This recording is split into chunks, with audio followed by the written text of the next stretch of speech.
certeza en la búsqueda de la verdad.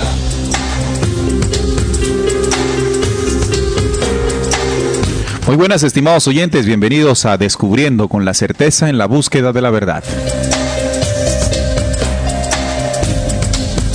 Descubriendo es un programa dirigido y presentado por sus servidores Neil Barrios, Salim Hasir y Juan Manuel Pombo.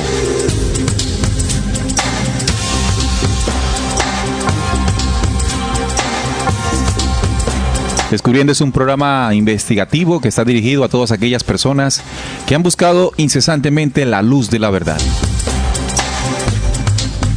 Desde este momento nos disponemos a compartir con todos ustedes un tema, una investigación que nos den a todos herramientas para seguir avanzando por este camino de la real esencia de lo que somos. Descubriendo se transmite desde la ciudad de Barranquilla gracias a los estudios radiales de RCPC, Radio Cultural Planeta Conciencia. Presentamos ante ustedes aquellos temas que hace mucho tiempo no quisieron que supiéramos.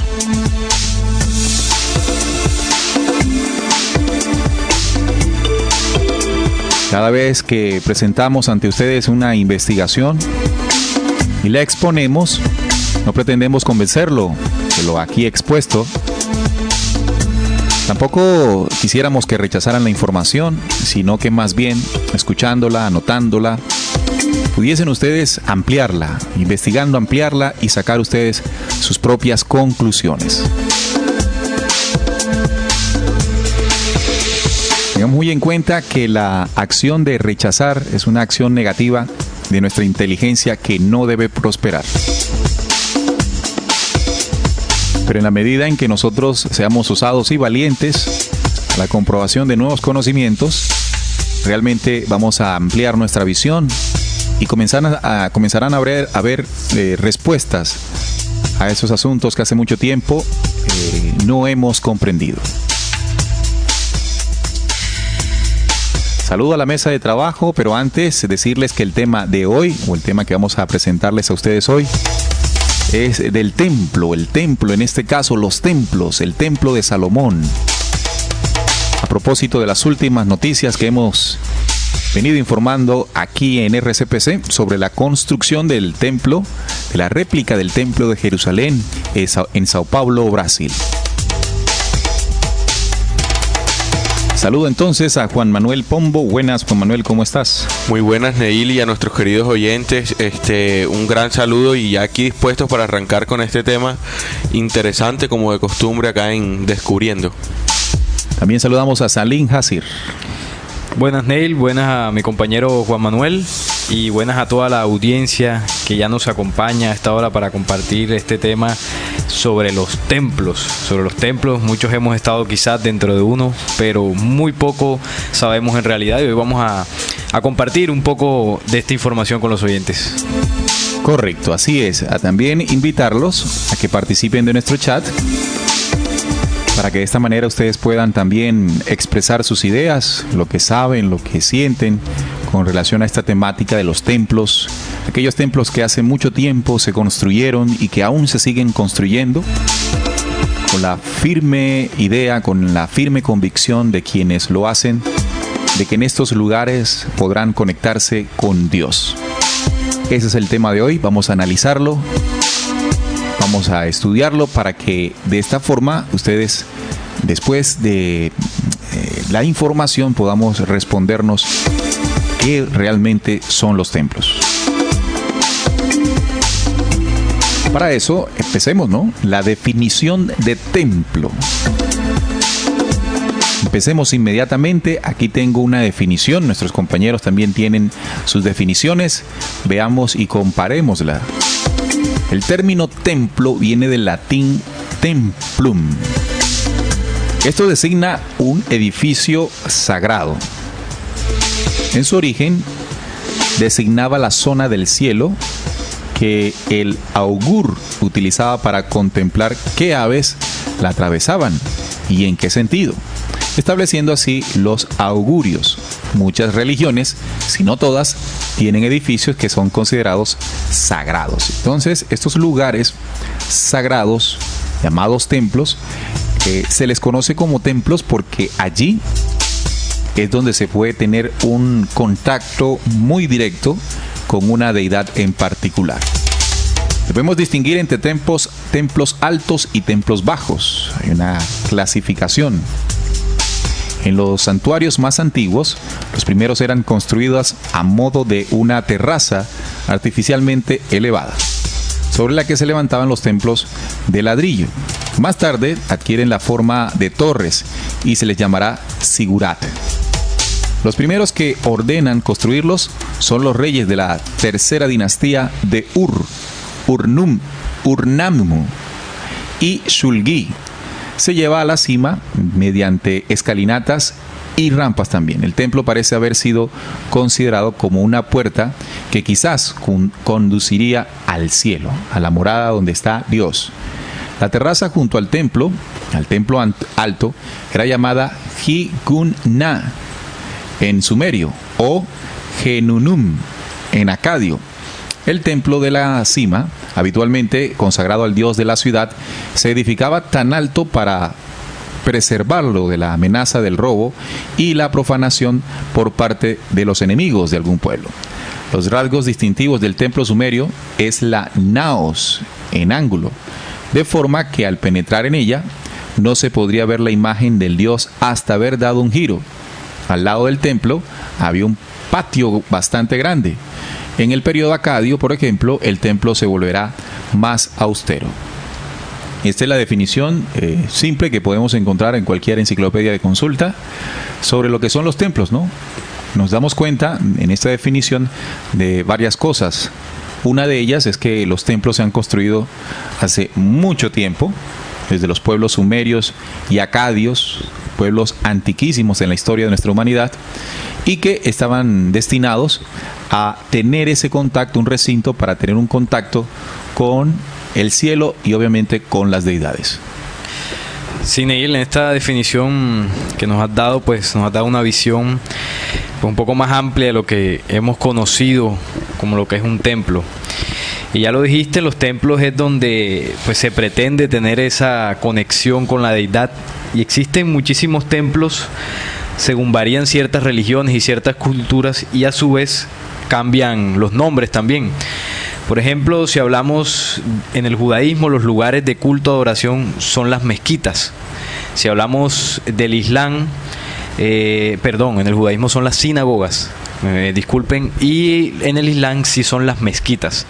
Cuando hablamos en el cristianismo, ahí sí hablamos de los templos como tal. Pero hay que hacer una diferenciación, Salim y oyentes, también Juan Manuel, y es la siguiente. Lo que ocurría en la época del judaísmo, por ejemplo en la época de Jesús, existían las existían las sinagogas, que eran iglesias menores, pero existía el templo. El gran templo. El gran templo, es decir, una cosa era el gran templo, que era el lugar de habitación de la deidad, el lugar consagrado para el sacrificio además. Sí. Y además de ese templo existían lugares más pequeños, pues donde ya los creyentes iban a hacer sus reuniones para hacer sus lecturas de los libros sagrados, en fin. Pero a estos lugares más pequeños se les llamaba así, ¿no? Sí, lugares de culto también. O podríamos llamarle iglesias en una escala más pequeña, sí, y el gran templo. El gran templo. Sí. Esto para el pueblo judío. Sí. Sí, porque por ejemplo en el Islam, las grandes mezquitas es el sitio de adoración de esta religión. Si hablamos, por ejemplo, de la iglesia cristiana, tendríamos que hablar de las grandes catedrales. Más exactamente en Europa, donde fueron construidas 144, Neil, si no estoy mal, que existen en Europa. Y por ejemplo en otras doctrinas, por ejemplo el budismo, que no es precisamente una religión, también se tienen templos donde se reúnen los fieles y allí pues hacen sus prácticas y sus ceremonias. Pero lo interesante también de este tema no solamente es cómo van variando, sino también la forma de los templos y de las iglesias, cómo van variando. En algunos tienen cúpulas, en algunos tienen ojivas y algunos tienen formas góticas, figuras góticas en su arquitectura, y otros tienen formas piramidales. Por ejemplo, en el caso muchas veces de la iglesia de los mormones, los templos donde ellos se reúnen tienen formas piramidales. También en los templos de la India, algunos tienen formas piramidales y otros tienen formas como de campana. Esto haciendo referencia a las deidades pues que nombran sus libros sagrados. Por ejemplo, el Mahabharata hablaba de que los dioses se movían en los vimanas, que tenían una forma de campana, según lo describe el libro. Y a su vez estos templos, muchos de ellos se construyeron a base de estas figuras, pues que las deidades les dejaban como guía a los fieles para la construcción de estos templos, Neil. Correcto. Entonces, otra de las cosas que debemos tener muy presentes es la diferenciación, ¿no?, entre iglesias y cuando ya son mucho más grandes y el proceso de adoración y sacrificio es mucho más fuerte, y eso se le llamaría el gran templo, ¿no? El gran templo. Una catedral vendría siendo un templo y las iglesias menores pues tendrían otra función. Algo que debemos tener muy en cuenta es que en las antiguas escrituras, las escrituras hebreas sobre todo, se recalcó mucho de que el templo era el lugar, además de la adoración, el lugar para llevar sacrificios a las deidades. En este caso, si hablamos del pueblo hebreo, tenemos que dirigirnos hacia Jehová, Yahvé. En este caso, no podía presentarse ninguna ofrenda o ningún sacrificio en un lugar distinto a la del templo, ¿sí? Hay un pasaje de Jesús con la samaritana donde ella le hace una pregunta a Jesús. Recordemos ese acontecimiento, ¿no? Eso está en Juan 4, Neil. Juan capítulo 4, el pasaje de la samaritana. Ella le pregunta allí a Jesús, siendo samaritano. Recuerden que en la época de Jesús el imperio o lo que era Israel estaba dividido, ¿no? Sí. Norte y sur. Israel al norte y al sur Judá. Ella era samaritana, es decir, los del norte, y Jesús era de los del sur, judío. En ese momento, cuando ellos se tropiezan, la samaritana con Jesús, la tradición decía que no se hablaban entre judíos y samaritanos. Jesús lo hizo, le habló a ella y ella, pues sorprendida, le dijo: bueno, tú siendo judía, viene y me charlas, hablas conmigo. Quisiera hacerte una pregunta, ¿no? ¿Dónde es la verdadera adoración? ¿En Jerusalén?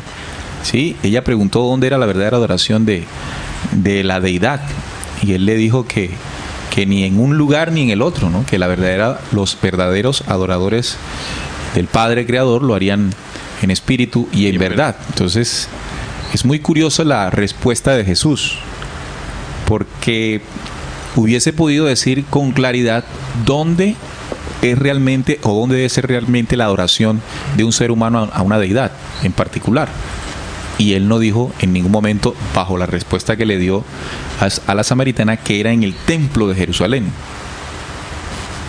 La reflexión inmediatamente que debe surgir en un investigador, ¿no? Porque él no dio una respuesta exacta y decirle: mujer, la verdadera adoración se hace en el templo que fue construido en Jerusalén, que fue la intención del rey David, y luego cristaliza el rey Salomón cuando construyen en el 960 antes de Cristo el templo del rey Salomón, dedicado a Jehová Dios. Entonces, ¿por qué Jesús en ese instante? Es la pregunta. ¿Por qué Jesús en ese instante no dirige la atención bajo esta pregunta hacia esto? Evidentemente él sabía de que en estos templos, como lo hemos venido hablando, pues no es el lugar exacto, no es el lugar donde realmente se adora pues a la verdadera deidad. Él tenía claridad de eso y se lo dejó claro a la samaritana cuando le dijo que los verdaderos adoradores adorarían en espíritu y en verdad. No le dijo: ves al templo y adóralo allí. No le dijo: ves a tal sitio. Solamente le dijo que los adoradores deberían tener una condición para realmente tener una cercanía con el Padre, no un lugar. Y esto también Jesús se lo dejó muy explicadito, por decirlo así, a los apóstoles, cuando Pablo de Tarso en Hechos 17:24 pues está caminando por Atenas, ¿no? Uh-huh. Y dice... Pero esa cita dejémosla ahorita. Okay. Dejémosla para más adelante, porque esa cita nos serviría a nosotros para concluir el tema. Es una cita muy contundente. Muy clara y muy contundente de Pablo de Tarso.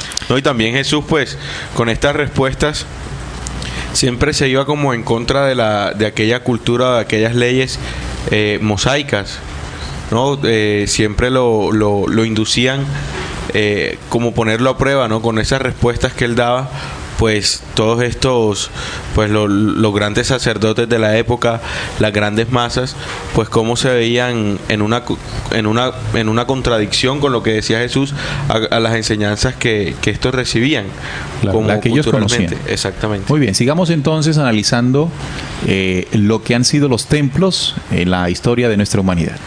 Bueno, ahí también los templos egipcios, hubieron varios templos egipcios edificados a las deidades del antiguo Egipto. Los primeros templos monumentales construidos en piedra fueron los de la civilización egipcia. Esos fueron los primeros, recordemos, a las deidades, pero a su vez también se hicieron el Palacio Minoico. El Palacio Minoico es el centro político, religioso y económico, almacén central, centro social, residencia. Estos complejos se situaban en lugares altos cercanos de la costa sobre una colina.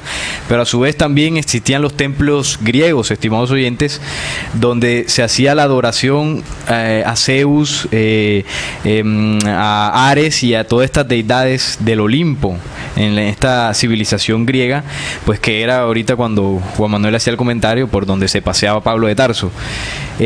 También están los templos romanos. Los templos romanos existían en esa época. Recordemos que el Imperio Romano tenía prácticas o seguía religiones paganas. Una de las más fuertes que se seguía en esa época era el mitraísmo. El mitraísmo era una de las religiones que más seguían los romanos. Y bueno, cuando ya llegó pues la enseñanza de Jesús, esto generó toda una división en el Imperio Romano, y bueno, ya de ahí para adelante todo lo que conocemos con la historia de Constantino y demás. Estos son los templos, Neil y oyentes, más representativos de la antigüedad: los griegos, los egipcios, por supuesto, pues el gran templo de Salomón, pero también están los templos de Asia y las mezquitas musulmanas también. Son los grandes templos de la antigüedad donde se adoraban estas deidades y que aún hoy en día muchos de ellos permanecen a pesar del tiempo y a pesar pues de muchas catástrofes y terremotos. Hay unos que aún se siguen pues manteniendo en pie. Tal así sería, Neil, la construcción y la ciencia que se utilizó para construirlos, que aún después de miles de años permanecen pues de pie. Bueno, estos grandes templos. Y como un dato también para tener en cuenta, los constructores de estos templos pertenecían a las logias masónicas, que pues ya hemos hablado aquí bastante de ellas, los llamados obreros, los constructores, los arquitectos. Sí, los constructores de las grandes edificaciones en el tiempo se les conocieron más adelante como una sociedad llamada en principio los masones, los constructores. Esta sociedad secreta de la cual hemos hecho diferentes programas acá. Ustedes pueden entrar a la zona de descargas y bajar algunos. Ellos tenían una ciencia llamada la arqueometría, utilizada para la construcción de grandes templos, y la construcción de los templos estuvo relacionada a la piedra. Estos grandes templos siempre se construyeron con la piedra como base fundamental para la construcción de los mismos.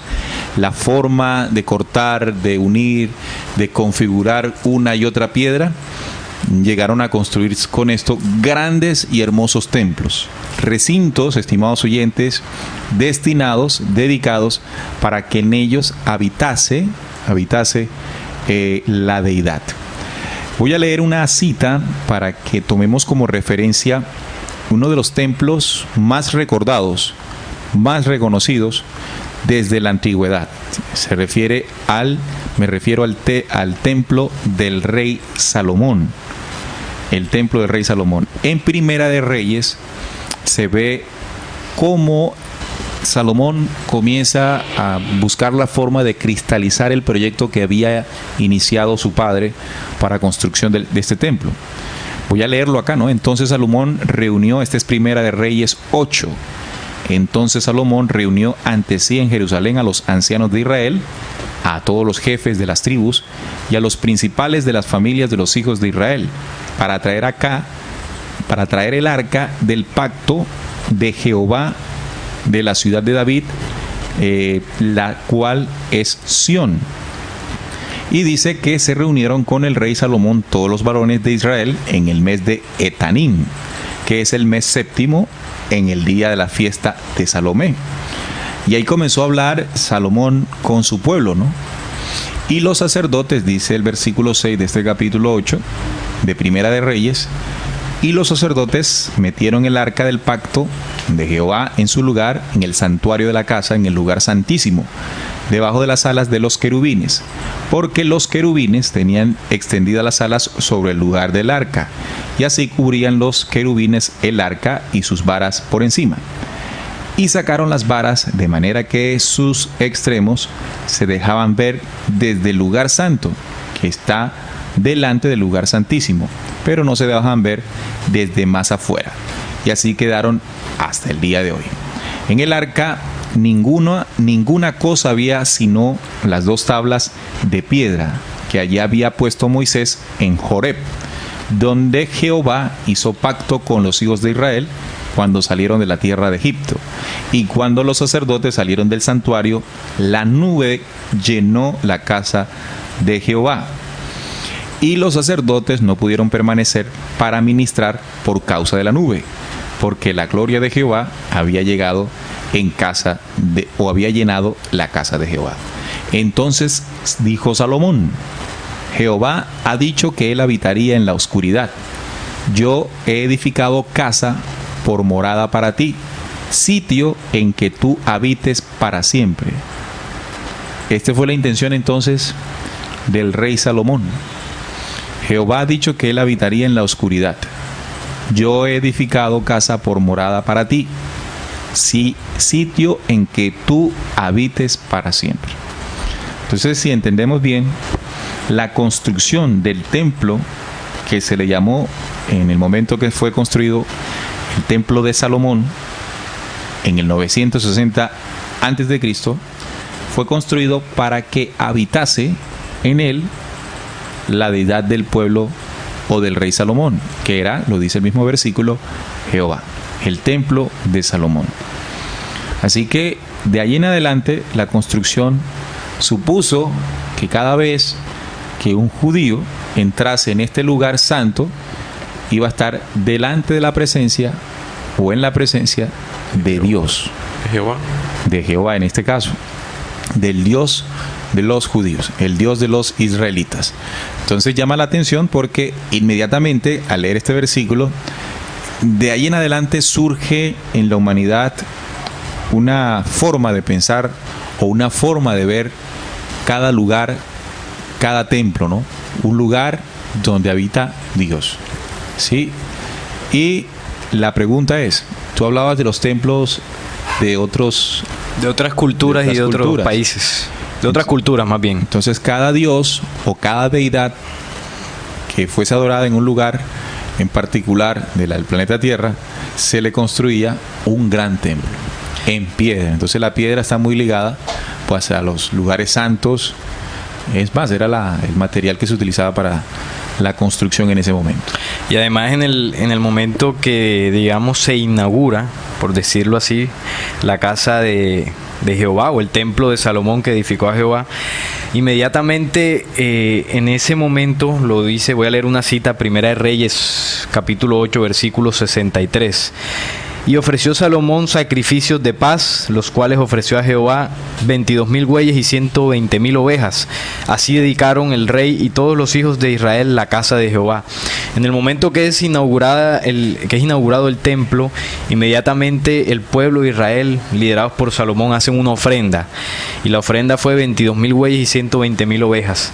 En esa ofrenda se sacrificaron todos estos animales, junto con sus libaciones y todo aquello, porque esta práctica del sacrificio desde ese momento se volvió un ritual solamente en el templo. Entonces, a partir de allí, los judíos que iban al templo debían llevar, pues, si querían expiar sus pecados, algún animal o alguna ofrenda, pues para quedar limpios de pecado. Y solo se podían hacer los sacrificios en el templo. Recordemos, estimados oyentes, que cuando algún judío hacía un sacrificio en otro lugar, inmediatamente era castigado por Jehová. Y si usted pues lee el Antiguo Testamento en el Éxodo o en Levítico, se dará cuenta de esta situación. Solamente en el templo ellos podían llevar animales para su sacrificio.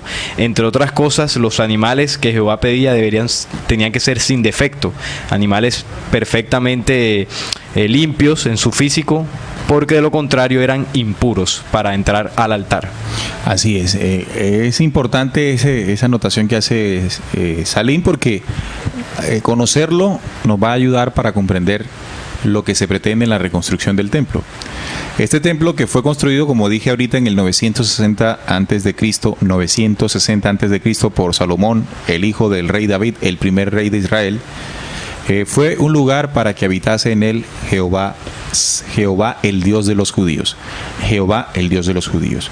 Yo tengo un audio que quisiera compartir con nuestros oyentes, que habla de esos diferentes personajes que nuestros antepasados, que las culturas primitivas denominaron dioses. En este audio se nos dice quiénes eran realmente estos seres que se hacían adorar como dioses, y que sus adoradores, para su comodidad y también para la exigencia de este personaje, le construían templos. La reflexión que hace el video es, bueno, ¿y qué eran?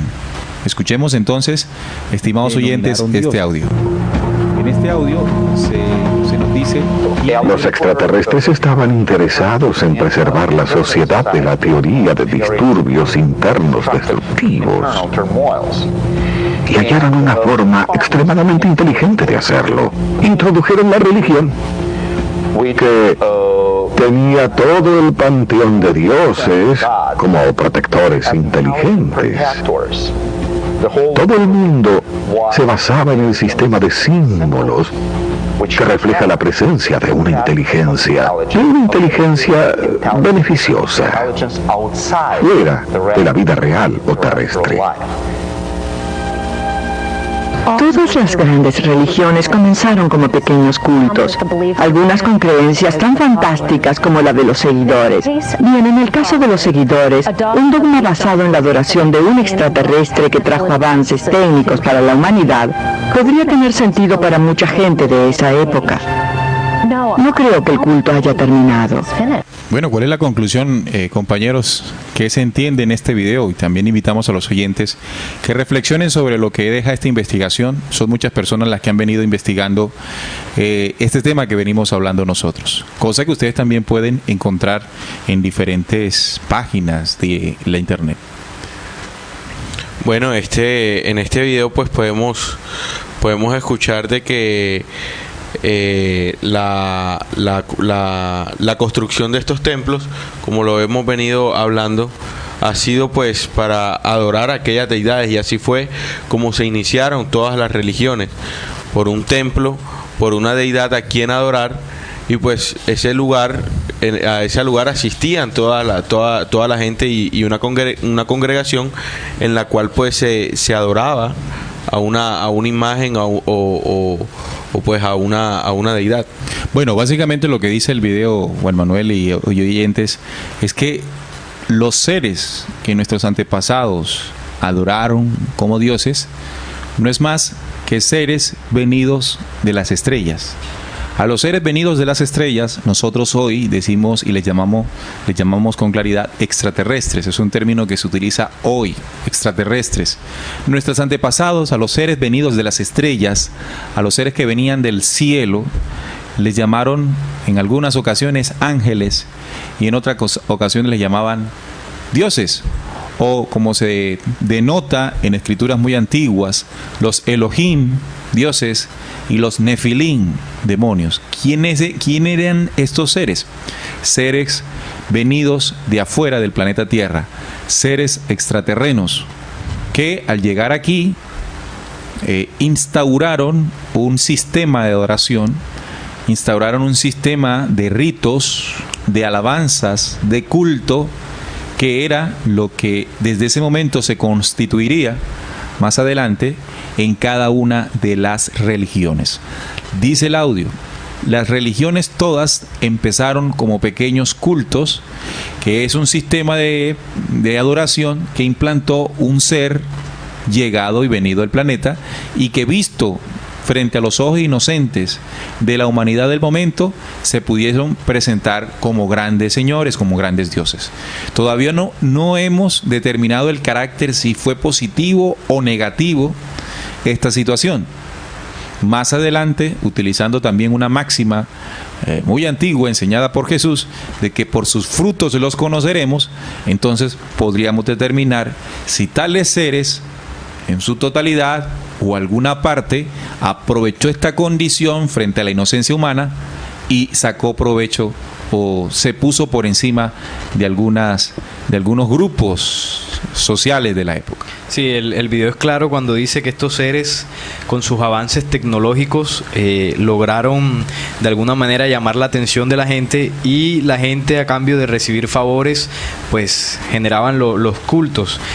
Y lo hablábamos al principio, ¿no? Llámese, pues, tienen muchos nombres, ¿no? En la antigüedad, llámese Horus, Anubis, Isis, Zeus; en Grecia, Moloch, Vishnu, Brahma, Kali, Marduk, Azazel. Bueno, una cantidad de seres o dioses, como lo llamamos hoy en día en las distintas culturas, que uno se pregunta, bueno, ¿y por qué tantos? Y a su vez, ¿por qué tantas religiones? El video es claro. Estos seres hicieron sus cultos con personas de la época que pues no tenían conocimiento sobre pues seres de otros mundos, y aprovecharon esta condición para elegir pueblos, de otras cosas. Eligieron pueblos para su servicio y generaron un proceso de división en la humanidad, y tanto así que hacían que los seres humanos se enfrentaran unos con otros. Entonces, cuando, estimado oyente, usted lee, por ejemplo, el Antiguo Testamento, se dará cuenta que había guerras entre un pueblo y otro. Por ejemplo, el pueblo de Israel tenía guerras con los pueblos cercanos, con las tierras de Canaán, con las tierras, bueno, no recuerdo muy bien los nombres, pero tenía guerras con esos distintos pueblos, y era por el poder de sus dioses, pues, que querían dominar en esa época. Recordemos los dioses del Olimpo. Sí, Zeus, estaba Zeus, Sócrates, en Grecia. Estaba Poseidón, estaba Cronos, estaba Ares, estaba Apolo. Todos estos dioses del panteón griego que, recordemos, bueno, hay una película, Neil, que yo recomiendo a los oyentes, que es Furia de Titanes. Ahí se muestra y se grafica toda esta situación de Grecia. Eran seres que evidentemente tenían sus templos de adoración y hacían favores al pueblo, y cuando los dioses estaban furiosos con el pueblo, entonces generaban desastres naturales y catástrofes. Eso era lo que sucedía, y se ganaban pues el temor y el respeto de la población. Bien, lo que hay que diferenciar, discúlpeme, Juan Manuel, lo que hay que diferenciar en todo lo que estamos hablando de este programa es que estos templos, como lugares, recintos donde habitaban y que servían de culto y adoración de un pueblo en particular, si viajamos en la historia nos daremos cuenta que desde Sumeria, los acadios, los griegos, los egipcios, los israelitas, en Europa también, incluso en la América Latina también hubo lugares específicos de adoración, que más adelante pues comprenderíamos de qué se trataban. Pero la pregunta es, estos seres que acostumbramos a llamarles dioses, ¿equivalen al Dios verdadero, al Dios universal, a la única fuente, el creador de los universos, el creador de la vida, el gestor de la vida? Esa pregunta surge porque hay una cita que mencionó Juan Manuel, donde es exacta y nos hace reflexionar sobre que Dios, el Dios universal, no habita en templos hechos por manos humanas. Vamos a buscar esa cita, muchachos. ¿La tienen a la mano? Sí, yo la tengo acá a la mano. Hechos 17. 17, 24, 25. A ver, Bueno, la cita dice así: el Dios que hizo el mundo y todas las cosas que en él hay, siendo el Señor del cielo y de la tierra, no habita en templos hechos por manos humanas, ni es honrado por manos de hombres como si necesitase de algo, pues él es quien da a todos vida, aliento y todas las cosas, porque en él vivimos, nos movemos y somos, como algunos de vuestros propios poetas, también han dicho, porque linaje suyo somos. Siendo pues linaje de Dios, no debemos pensar que la divinidad sea semejante a oro, o plata, o piedra, o escultura de arte, y de imaginación de hombres. Esta cita en Hechos 17, del 24 al 30, aquí habla Pablo de Tarso, ¿no? Él deja claro aquí, Neil, cuál es el templo, o más bien, cuáles no son los templos. Lo deja claro cuando dice que el Dios que hizo el mundo y todas las cosas no habita en templos hechos por manos humanas, ni es honrado por manos de hombres como si necesitase de algo. Pablo de Tarso aquí es claro y dice que el Dios universal no habita, no tendría el espacio para habitar en un templo, ¿no? Entonces, es claro que nosotros entramos hoy a una iglesia, a un templo, y bajo esta enseñanza, que es del documento bíblico, podemos comprender de que en ese lugar no está el Creador universal, no puede habitar allí. Y lo más curioso fue cómo fue la situación en que él lo dijo, ¿no? Él iba paseando por esas grandes construcciones de allá en Grecia y vio un cifrado, ¿no? Que decía el Dios no conocido, y les dijo: varones atenienses, el Dios, y empieza a relatar todo eso. Y la gente se aglomera, porque además da pues el lugar en donde habita el Dios. Dice: pues en él vivimos, nos movemos y somos, destruyendo así pues los lugares en donde el concepto lo que destruye el concepto. Exacto. De creer que, de pensar, de creer de que en un recinto llamado templo vive Dios. Pero la gente tenía, o yo digo que la gente aún tiene ese concepto, esa creencia, porque efectivamente fue real en la antigüedad. O sea, en la época milenaria, en épocas milenarias, como lo decíamos en la introducción, los sumerios, los acadios, los egipcios, en esa época sí existían seres que habitaban junto con ellos en estos lugares santos. De allá nace la tradición de que se construía un templo para dicho ser, dicha deidad, dicho ángel, como lo que queramos llamar. Eso queda como tradición, y hasta el día de hoy, cuando entramos a un templo, asumimos que es la casa de Dios, a pesar de que la misma escritura, ya después de Cristo, después de las enseñanzas de Jesús, comienza a hacernos entender que el Dios universal es un concepto, es algo mucho más grande de lo que nos hicieron creer desde la antigüedad. Por eso también cabe resaltar, cuando hablamos del templo de Salomón, como ese templo tan importante que se construyó en el 900 a.C. y que era una de las construcciones más admirables de la época, porque además de su grandeza, internamente los utensilios y los adornos y todo lo que decoraba el templo era verdaderamente una muestra de riqueza y de poder. Una majestuosidad enorme. Era muy majestuoso, demasiado majestuoso. El oro hacía parte de la construcción del templo de Jerusalén, el primer templo de Jerusalén. Entonces, cabe resaltar y preguntarnos, estimados oyentes, la deidad a la cual se le construyó este templo, que lo dice Salomón. Jehová ha dicho que él habitaría en la oscuridad, y por eso pues le construye casa, le construye su templo. Jehová Dios equivale al Dios universal. Era un Dios corpóreo que estaba con ellos, o un ser, para quitarle ese término de Dios, un ser corpóreo que vivió, que estuvo, que bendijo, que maldijo, que castigaba, que bendecía, que se hizo temer, que incentivó a las guerras a través primero de sus sacerdotes, ¿verdad? El primero Aarón, Moisés, y después los que siguieron, después a través de sus reyes. ¿Sí? Entonces, es interesante ahora encontrar cómo hemos detectado noticias de que en Sao Paulo, Brasil, se está reconstruyendo, se está haciendo una copia, no se está haciendo, ya se terminó, del templo de Salomón. Es un lugar que al ver las imágenes uno queda impactado. Es un edificio de 56 metros de alto que se acaba de construir en Sao Paulo, Brasil, para rememorar lo que fue el Templo de Salomón. Y en muchos audios que vamos a colocar en estos momentos, los dueños de esta iglesia o de este templo les dicen a sus creyentes que llegando a este templo podrán ellos tener un contacto directo con Dios. Vamos a hablar un poquito, compañeros, sobre la construcción de este templo en Sao Paulo. Sí, yo tengo aquí una noticia. La presidenta de Brasil, la señora Dilma Rousseff, ella estará presente en la inauguración del templo o la réplica del templo de Salomón de la iglesia Pare de Sufrir. El Templo de Salomón, una obra de la secta conocida popularmente en varios países iberoamericanos como Pare de Sufrir, la Iglesia Universal del Reino de Dios, se inaugurará el próximo 31 de julio. Para este culto inicial está confirmada la participación de varios funcionarios políticos, incluyendo la presidenta de Brasil, Dilma Rousseff, tal como informa el medio de la noticia.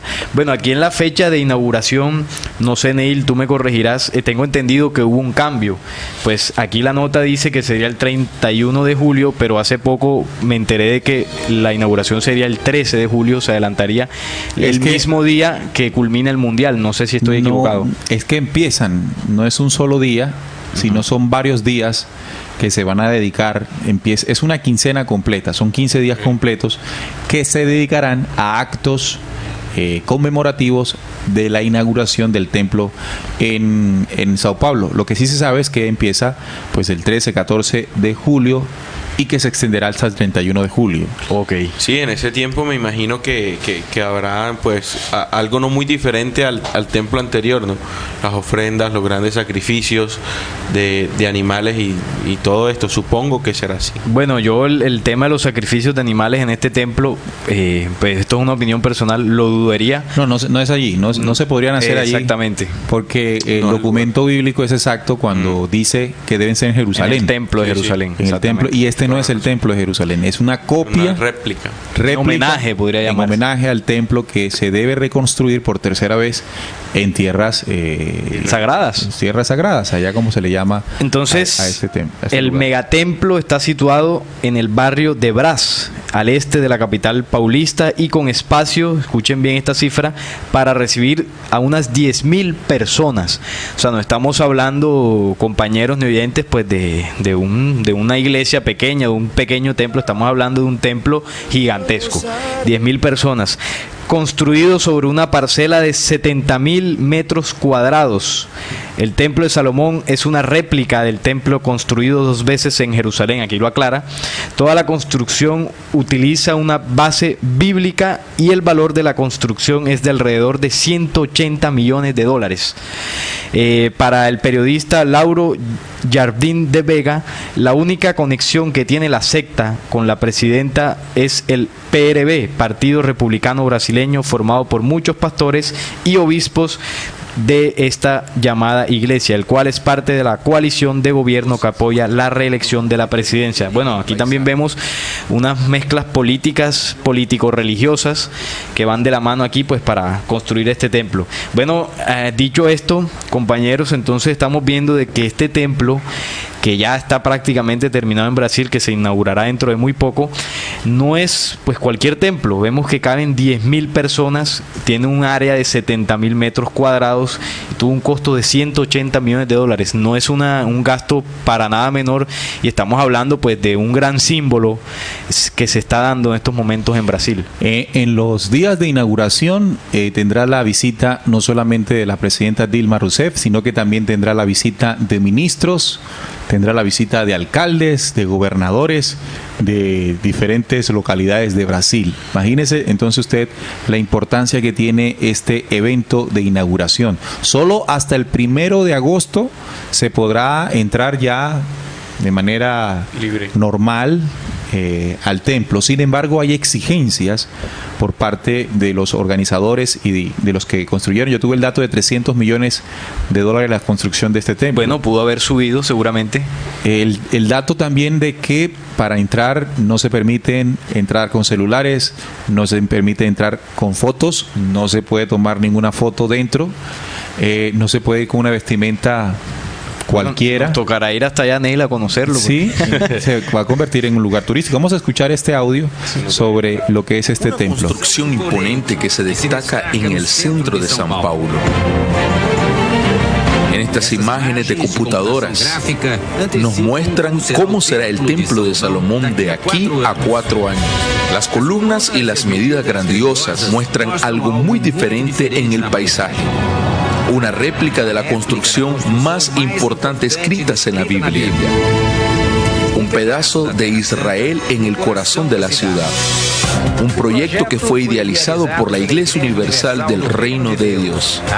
La área escogida, ella queda en el barrio tradicional del Brás, donde está uno de los templos más conocidos de la Iglesia Universal, en la capital paulista.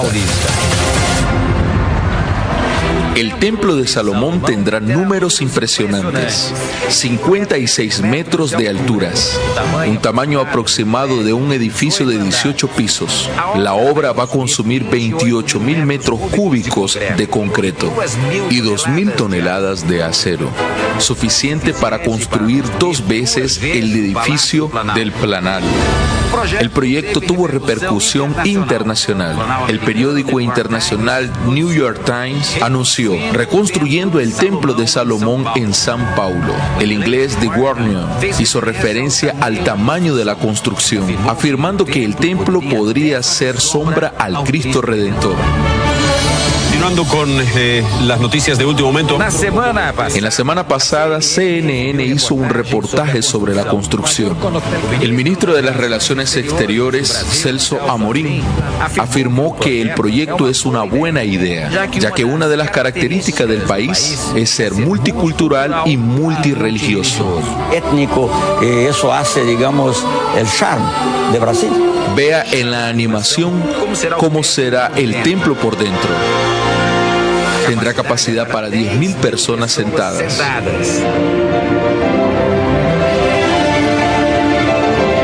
Este proyecto también tuvo repercusión en la comunidad judaica.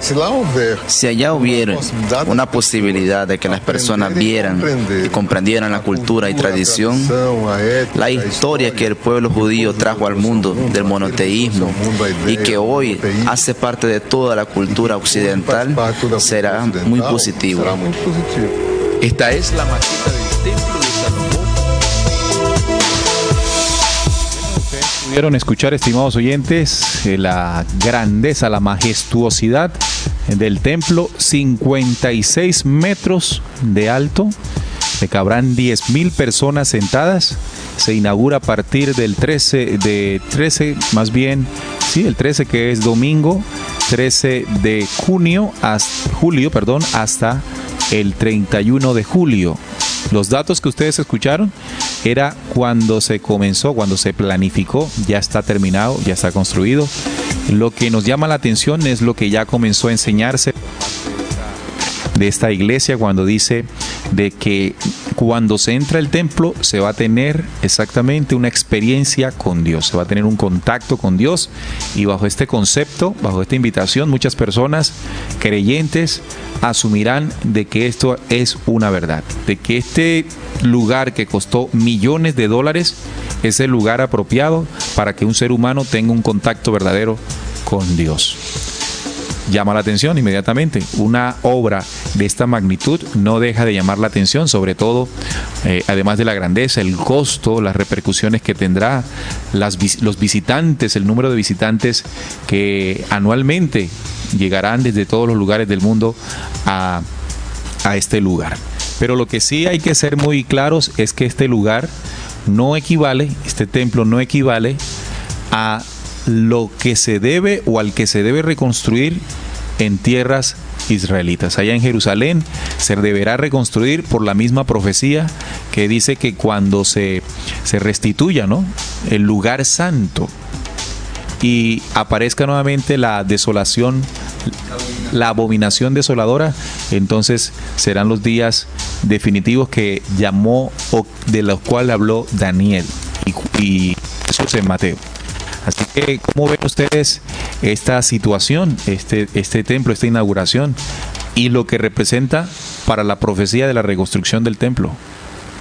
Bueno, sin duda, Neil, que esta reconstrucción, digamos que este homenaje, se podría llamar, del templo de Jerusalén allí en Brasil, pues es un símbolo que debemos tener en cuenta, porque esto podría significar algo, ¿no? Y es que realmente la reconstrucción del verdadero templo en Tierra Santa podría estar muy cerca. Y esto no solamente por esta réplica, sino por las crecientes tensiones que estamos viendo entre el pueblo judío y el pueblo palestino. Lo hemos comentado pues acá en noticias, en RCPC.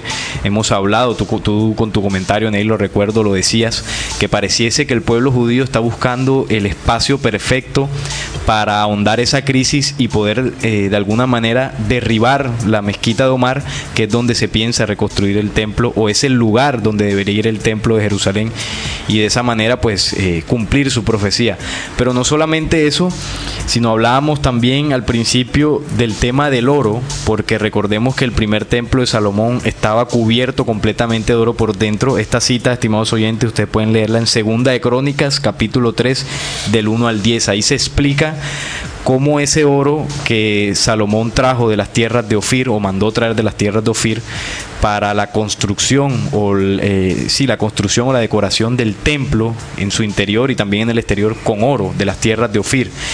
También esa noticia yo la tengo por acá, Neil, la del oro, me gustaría compartirla. Mientras la encuentras, me gustaría también decirle a los oyentes que este templo que se va a inaugurar en Sao Paulo, las paredes internas van a ser recubiertas o fueron recubiertas con una piedra o con piedras traídas desde Israel, en las canteras de Hebrón, que es el lugar de donde se ha sacado la piedra para construir grandes templos en Jerusalén. Vamos a escuchar este audio que nos habla de esas piedras.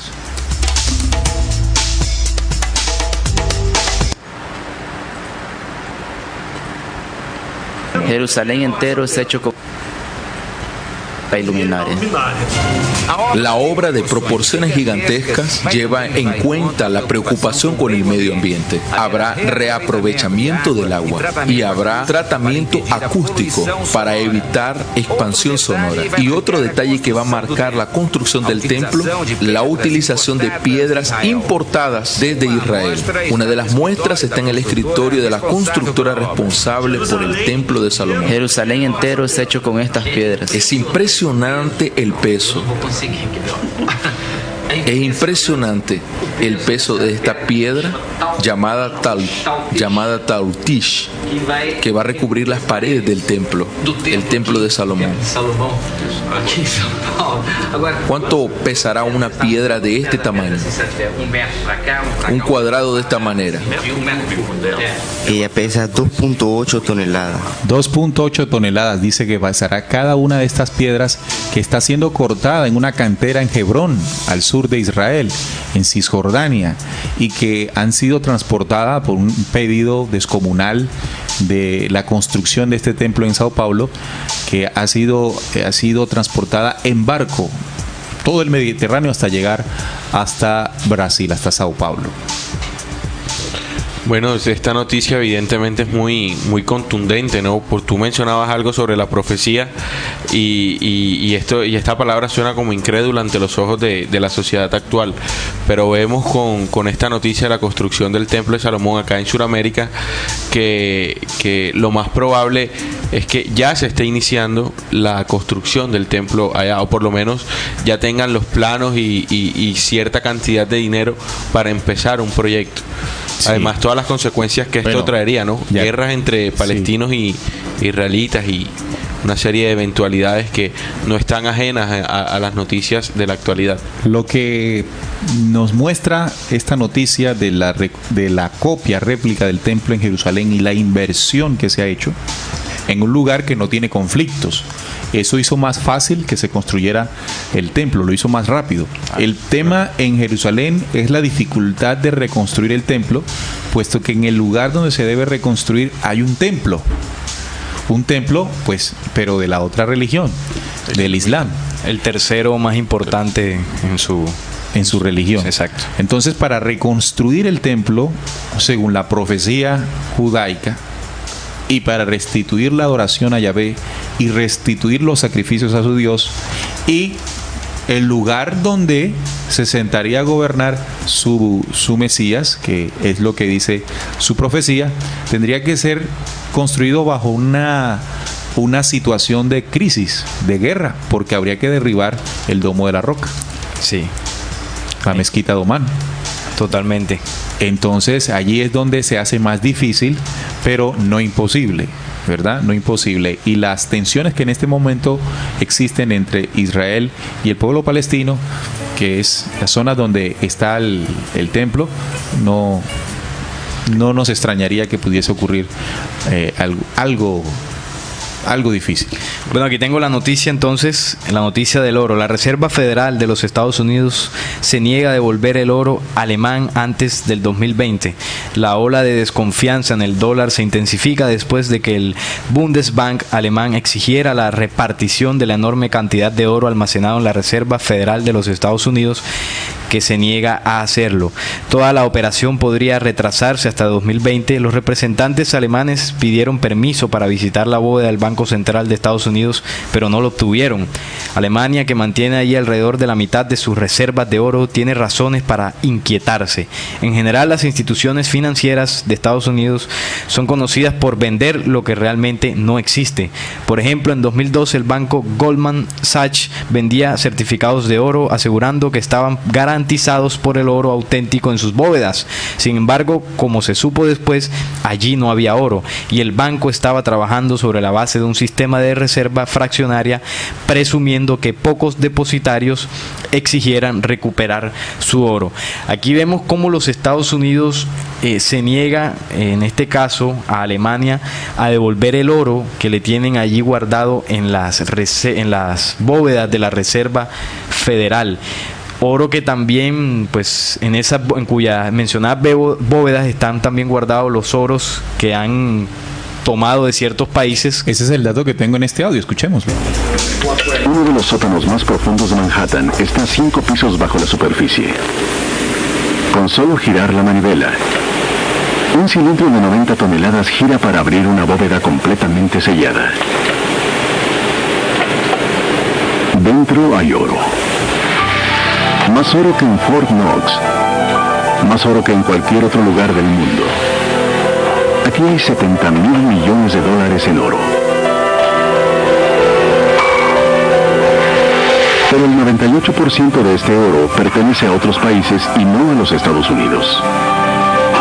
Bueno, este oro no le pertenece a los Estados Unidos, sino a otros países. El 90 y pico por ciento, 98% no pertenece a los Estados Unidos. La pregunta es, ¿dónde está el oro si los alemanes al pedirlo le dijeron pues que no había oro? Buena pregunta, porque lo mencionaba ahorita, para reconstruir el tercer templo se necesita muchísimo oro si se quiere hacer una copia fiel de lo que fue el primer templo de Salomón. Ya no en Brasil, sino en el propio Israel. En Tierra Santa. Se necesita ese oro y recordemos que la Reserva Federal, cuyos dueños son las familias más poderosas, no solo de Estados Unidos, sino del planeta, son judíos. Entonces vemos allí, digamos que el marco propicio para que ellos tomen ese oro y pues lo inviertan o lo den allá a la reconstrucción de su templo. Podríamos entonces pensar que el oro de las naciones fue robado a través de los préstamos bancarios que estas grandes corporaciones realizaron justamente a las naciones. El endeudamiento facilitó el robo del oro. La recolección del oro. La recolección del oro que fue robado en este momento, porque la noticia que nos entrega Salim, noticia de qué portal para que nuestros oyentes puedan... RT Noticias. RT Noticias, ¿de qué día? Eso salió... Ahí debes tener... Ya observo la fecha. La fecha, porque es interesante ser precisos con la fuente para que nuestros oyentes también puedan comprobar. Ok. Entonces, en ese instante, cuando ya se recupera, cuando se retoma, cuando se recoge, se recolecta el oro, ahora los Estados Unidos dice que en el caso de Alemania que no se preocupe, que oro no hay. Que hasta el 2020, que se espera hasta el 2020. Esto fue el 16 de agosto de 2013, ya lleva casi un año esta noticia, pero llama la atención porque fíjense que es Alemania, también una superpotencia la que pide el oro, y le dicen que no hay. Ahora imagínate, Neil y oyentes, si es cualquier otro país, pues con menos poderío que Alemania el que lo pida, pues mucho menos se lo van a entregar. Entonces, lo que nosotros podemos aquí o se nos ocurrió, de acuerdo a nuestros propios estudios en descubriendo, es pensar de que ese oro se destinó, siendo los dueños de estos bancos que han recolectado a través de sus préstamos la riqueza en oro de origen judío, son los que han llevado a la reconstrucción del templo este oro. Y también es curioso en este mundo moderno ver la sed de oro que hay, sobre todo en América Latina, por parte de estas multinacionales extractoras de este material. Sí, vemos muchos títulos mineros que se vienen entregando en Colombia, en Chile, para la extracción del oro, pero de una forma impresionante. Como ya no hay oro en las reservas, como se necesita oro para la reconstrucción del templo, ¿será que entonces todo esto tiene que ver con la fuerte necesidad que hay por estas empresas multinacionales de llegar a nuestros territorios y llevarse el oro? Y es curioso también cómo el oro de Sudamérica es el que ha servido.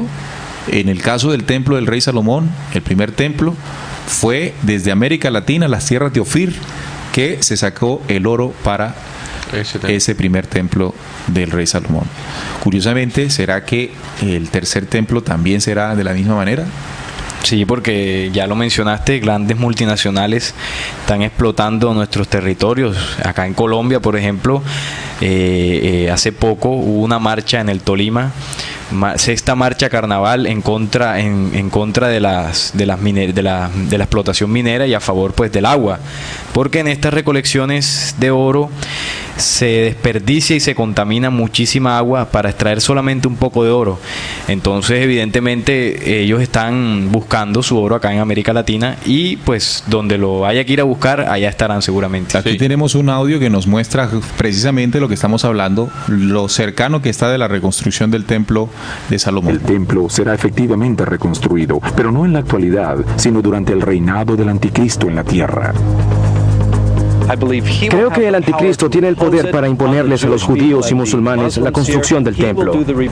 Él lo reconstruirá. De muchos cristianos contemporáneos que tienen este punto de vista, el templo judío tiene que reconstruirse. Esto se basa en lecturas muy complicadas y confusas de libros que son apocalípticos, como Daniel en el Antiguo Testamento o escrituras hebreas y el libro de la Revelación. Hoy día, el domo islámico de la roca queda en el lugar en el cual el templo debería construirse. Eso desde luego es un problema porque los judíos en su mayoría no quieren destruir el domo de la roca.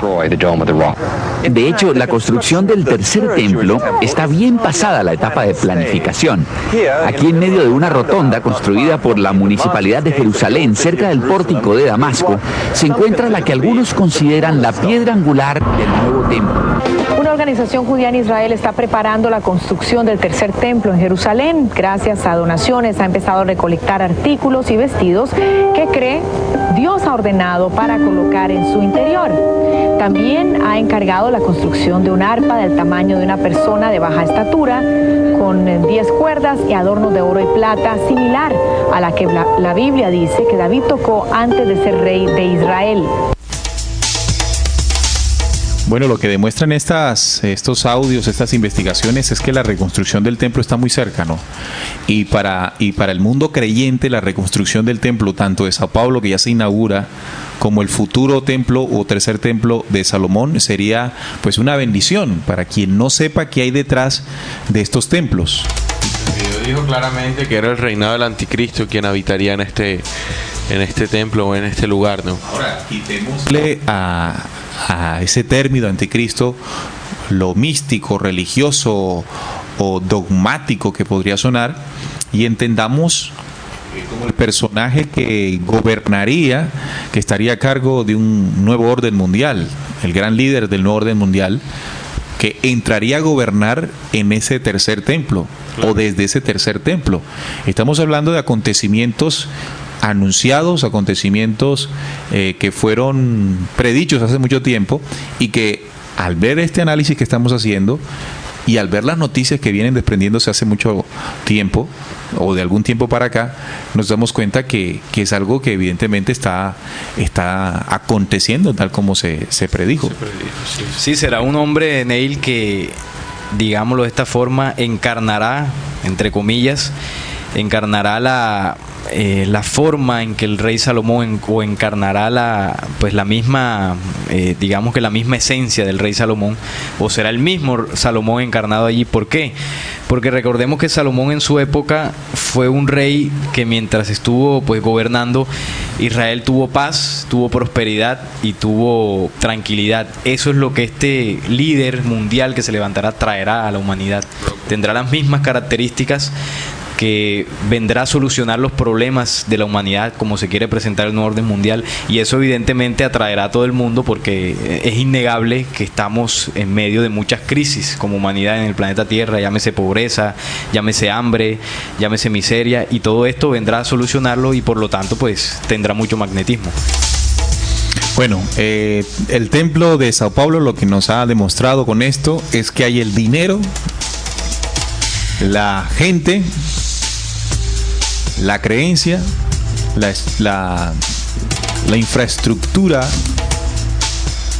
para que se haga el tercer templo en Jerusalén. Y con la contribución de todos nuestros gobernantes, ¿no? Recordemos que por lo menos el de nosotros, Juan Manuel Santos, cuando hubo la Cumbre de las Américas aquí en Cartagena, pues ratificó que era más que socios, eran aliados de un nuevo orden mundial, pues Colombia con Estados Unidos, ¿no? Por eso se firmó el Tratado de Libre Comercio, el TLC, pues que le permite a estas empresas mineras que vengan a explotar nuestras tierras para que ellos extraigan en este caso, su metal oro, para, ya sabemos, mandarlo hacia el templo que van a construir, pues allá. La riqueza que representa, otra vez, capitalizar ciertas monedas, y la riqueza que representa también el símbolo donde sería el centro del orden mundial, Israel, y su templo reconstruido.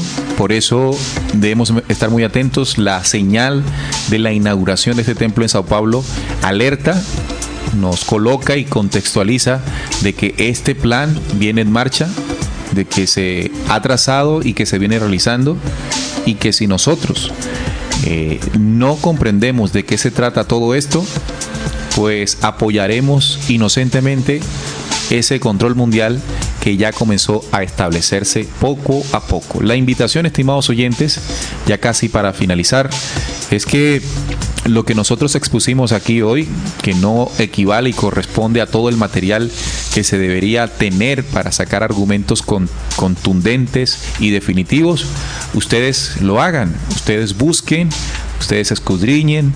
Tenemos la herramienta de diferentes programas que hemos colgado en la zona de descargas allí en la emisora, pero también en la internet hay muchos documentos, muchos videos, muchas páginas, muchos investigadores que vienen dando a conocer precisamente lo que en este tema de hoy nosotros hemos querido compartir con ustedes. La reconstrucción del tercer templo, qué implicaciones políticas tendrá, qué implicaciones religiosas tendrá, qué implicaciones tendrá bajo el marco del orden mundial, y es el llamado de atención que hemos querido hacer al realizar este programa. Así es, Neil, ya lo has dicho muy claro.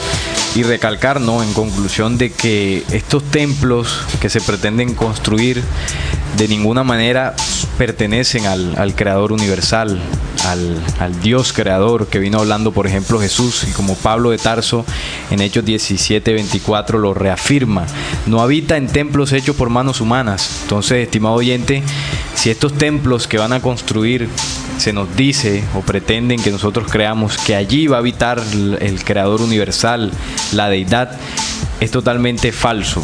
Y no lo digo solamente porque yo así lo crea, Hemos expuesto muchos documentos y muchas citas que así lo reafirman. Y quiero decir otra ya para finalizar, compañeros, y esta también está en Hechos, pero Hechos capítulo 7, versículo 48. Si bien el Altísimo no habita en templos hechos de mano, como dice el profeta, el cielo es mi trono y la tierra el estrado de mis pies. ¿Qué casa me edificaréis? Dice el Señor. ¿O cuál es el lugar de mi reposo? ¿No hizo mi mano todas estas cosas? Esto lo dijo Esteban cuando estaba compareciendo ahí ante pues el Sanedrín judío cuando fue arrestado. Poco antes de morir.